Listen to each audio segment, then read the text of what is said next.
Pancasila kemarin kita sudah terangkan ya. Sebelum kita belajar, saya absen dulu. Mungkin ada yang tidak hadir.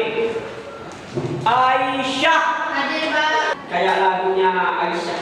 Gimana lagunya lupa? Aisyah pergi ke kota. Ana Munawaroh. Khairul Nisa. Diana Holidah. Kurang iyenya. Diana Holiday. Dan hari ini terus ya. Nur Fadilah. Berapa hari dah masuk sudah? 3. Mari kita doakan semoga Nur Fadilah sehat selalu ya. Amin. Al-Fatihah. Baik. Rafi'atun Hasanah. Umratul Siti Aisyah. Aisyah yang kedua. Bagus. Terima kasih. Ayo sekarang kita bersihkan gelasnya biar rapi. Tuh digeser, geser. Nah, biar rapi. Bagus. Wah, ayo Rofi ada sampahnya. Iya, Pak. Oke, sekarang kita buka buku paketnya halaman 43 bab 2 tentang fungsi dan kedudukan Pancasila. Buka. Ada yang tidak bawa buku? Tidak ada. Bagus, luar biasa. Sebelum kita mulai pelajaran, agar kita punya nasionalis yang tinggi, kita menyanyikan lagu Garuda Pancasila. Siap? Siap. Luar biasa. Ayo silakan berdiri untuk menyanyikan lagu nasional. Yuk berdiri.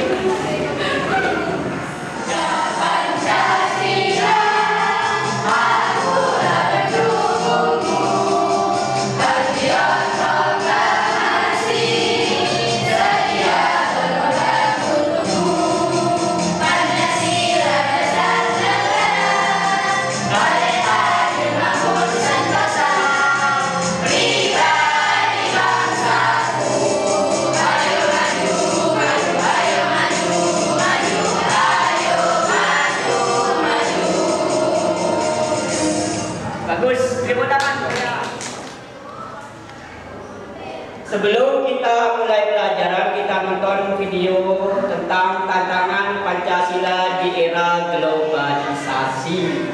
Di mana era globalisasi zaman sekarang kita hidup dengan dunia digital. Jadi kita lihat tonton kita bersama. Di dalam video tersebut diterangkan bahwa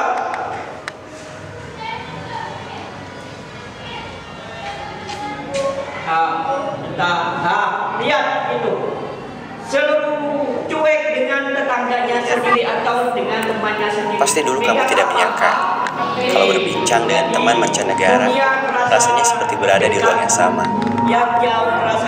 Belanja barang impor seperti jajan di warung depan rumah. Rasanya dunia bergerak sangat cepat dan semua itu ada di tangan kita. Namun, di balik layar dunia yang hingar-bingar ini, apa yang sebenarnya terjadi? Dan apa dampaknya bagi kita dan bangsa? Kalian sudah menonton video tersebut ya? Nah, video tersebut adalah materi hari ini. Tantangan tentang ideologi Pancasila. Kemarin kalian sudah mempelajari nilai-nilai Pancasila sebagai ideologi negara. Ayo, ada 3. Masih ingat? Apa saja? Yang pertama, Nilai dasar, nilai instrumental, nilai ada 3. Saya ingatkan kembali ya. Nilai dasar, nilai instrumental, dan nilai praktis. Kita menerapkan itu sekarang hari ini. Jadi kita belajar tentang fungsi dan kedudukan Pancasila. Tujuan pembelajaran hari ini yaitu peserta didik diharapkan mampu menganalisis fungsi dan kedudukan Pancasila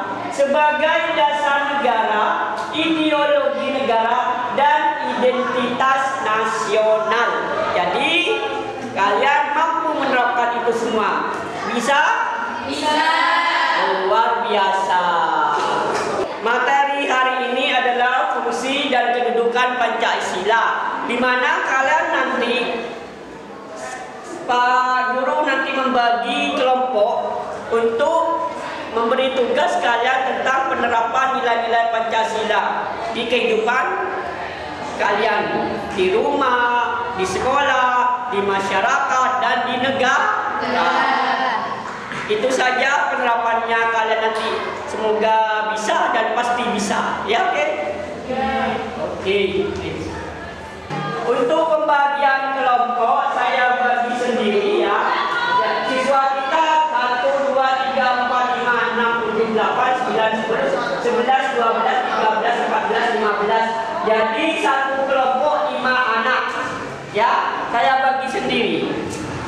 Nah, jadi mulai dari hitungan 1, 2, 3, 4, 5 kelompok 1, 2, 3, 1, 2, 3, 4, 5 kelompok 2, 1, 2, 3, 4, 5 kelompok 3. Untuk tugas kali ini kita akan sudah membagi kelompok. Nah, harus melihat video yang akan Pak Guru tayangkan. Jadi perhatikan ya untuk tugas berikutnya. Silakan nonton video tersebut. Indonesia adalah negara yang besar dengan 3 pilar utamanya, yaitu Pancasila, Undang-Undang Dasar 1945, dan Bhinneka Tunggal Ika, menjadikan Indonesia sebagai bangsa yang hebat.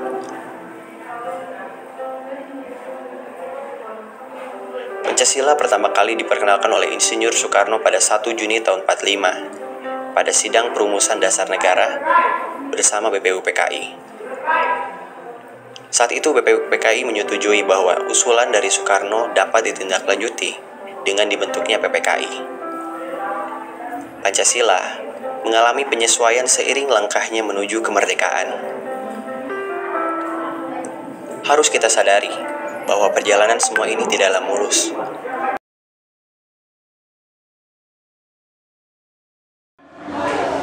Kalian sudah melihat tayangan video tersebut. Ada yang bisa menerangkan apa yang terjadi dalam video tersebut? Ada yang bisa? Saya, Pak. Siapa namanya? Rofi. Ya. Jelaskan. Ayo, berdiri. Tersebut menjelaskan tentang tantangan Pancasila di era globalisasi, di mana film tersebut menceritakan tentang penerapan nilai-nilai Pancasila di era globalisasi. Di antaranya, manusia tidak terlepas dari handphone, gotong royong mulai pudar, budaya Indonesia mulai terkikis, dan Pancasila hadir dalam dunia era globalisasi sebagai pemersatu bangsa. Bagus. Tepuk tangan. Luar biasa. Bagus apa yang sudah dijelaskan oleh Rofi. Itu terdapat tantangan Pancasila di era globalisasi. Jadi saya akan menerangkan fungsi dan kedudukan Pancasila. Pancasila sebagai dasar negara. Pancasila sebagai dasar negara berarti Pancasila dijadikan dasar untuk mengatur kehidupan bernegara. Artinya merupakan dasar sistem penyelenggaraan negara, dasar sistem pemerintahan, dan sumber dari segala sumber hukum dalam kehidupan berbangsa dan bernegara. Materi Pak Guru sudah jelaskan. Mungkin ada pertanyaan, mungkin ada yang kurang jelas. Ada, Pak. Silakan, ayo tanyakan. Yang dimaksud Pancasila sebagai pandangan hidup bangsa itu apa? Ada yang tahu? Ada yang bisa? Saya, Pak. Silakan, Fida. Pancasila sebagai pandangan hidup bangsa dapat diartikan sebagai cita-cita dari negara dan seluruh bangsa Indonesia. Ya, bagus sekali. Pancasila sebagai pandangan hidup bangsa. Bagus sekali pertanyaan dari Lena. Apa yang dimaksud dengan Pancasila sebagai pandangan hidup bangsa? Dan dijawab oleh Fida, Pancasila sebagai pandangan pandangan hidup bangsa yang dapat diartikan sebagai cita-cita dari negara dan seluruh bangsa Indonesia yang sudah tertuang dalam pembukaan UUD 1945.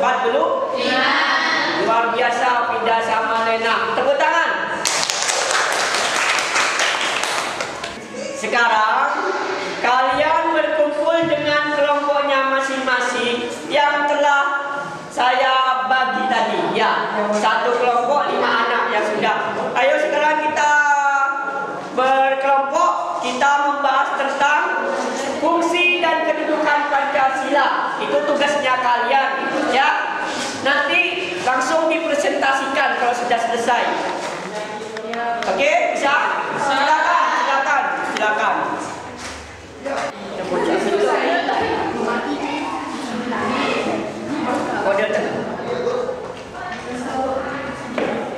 Ada yang ditanyakan?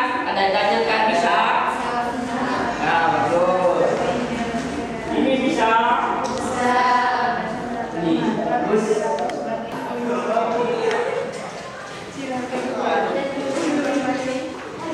Sudah selesai tugasnya?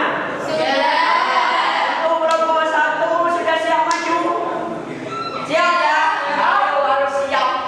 Siap, tidak siap harus siap. Ayo silakan kelompok 1. Tepuk tangan kelompok 1. Ayo maju.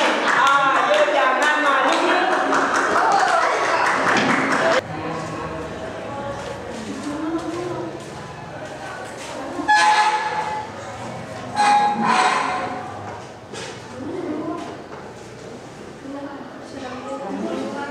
Assalamualaikum warahmatullahi wabarakatuh. Waalaikumsalam warahmatullahi wabarakatuh.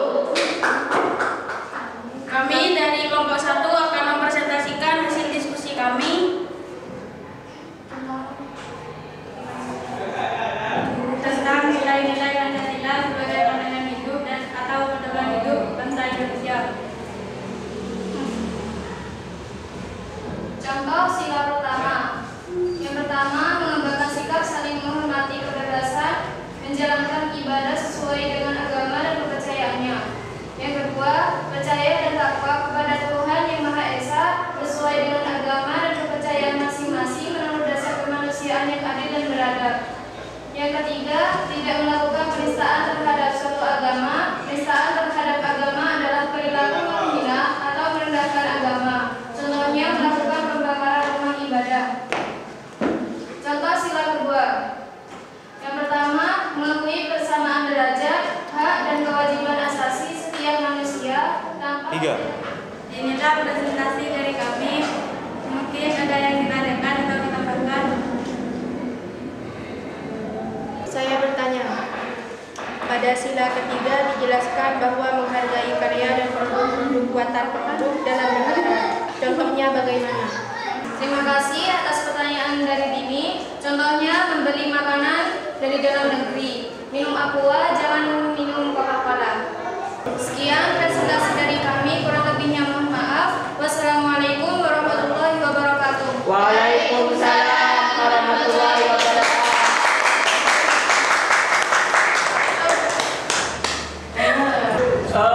Untuk presentasi kali ini sangat luar biasa, sudah aktif, sudah mengerti tentang fungsi dan kedudukan Pancasila. Jadi kesimpulannya adalah Pancasila sebagai dasar negara adalah sumber dari segala sumber tata tertib hukum Indonesia. Yang kedua, meliputi suasana kebatinan. Yang ketiga, mewujudkan cita-cita hukum sebagai dasar. Yang keempat, mengandung norma yang mengharuskan Undang-Undang Dasar mengundang isi dan mewajibkan pemerintah dan menyelenggarakan pemerintahan secara luhur. Yang kelima, merupakan semangat abadi yang tertuang dalam pembukaan UUD 1945. Untuk kesimpulan materi untuk hari ini, sebelum kita akhiri, kita berdoa dulu agar ilmu yang kita dapat mendapatkan ilmu yang barokah dan bermanfaat bagi bangsa dan negara. Berdoa mulai. Berdoa selesai. Kita akhiri sebelum kita